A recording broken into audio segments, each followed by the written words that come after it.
ఒక ఐదుగురు జనరల్ వేస్తే బ్రహ్మాండంగా ఊర్లో ఇటువంటి పనులు ఇటువంటి ఏదైనా ఉంటే అభివృద్ధి చేసుకునే దానికి కూడా మనకి వస్తూ ఉంటది. ఈ ఊళ్ళో కూడా ఉన్నారు బయట, అటువంటి వాళ్ళు కూడా ఈ మధ్య అందరూ కూడా అడిగి చాలా బాగా సంపాదించుకొని హైదరాబాద్ లో అట్లా సెటిల్ అయిపోయింటారు.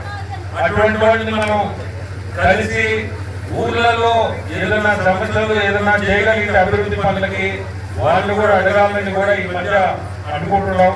పోయి మనమే కలిసి మీ ఊరు మీరు పుట్టిన గడ్డ మీరు ఖచ్చితంగా చేయాలన్నట్టు ఈ మధ్య ఒకరిని అడిగాము. వాళ్ళు ఇమీడియట్ గా హాస్పిటల్కి ఇందుకుపేట హాస్పిటల్కి దాదాపు 50 లక్షల వరకు ఇచ్చి ఆ హాస్పిటల్కి ఇన్స్ట్రుమెంట్స్ అన్ని కూడా మన జీవి ప్రసాద్ రెడ్డి ఇక్కడ కొత్తూరు రోడ్లే ఇందుకుపేట కొత్తూరు చూడండి ఈరోజు ఎందుకంటే పోయిన గవర్నమెంట్ లో ఈ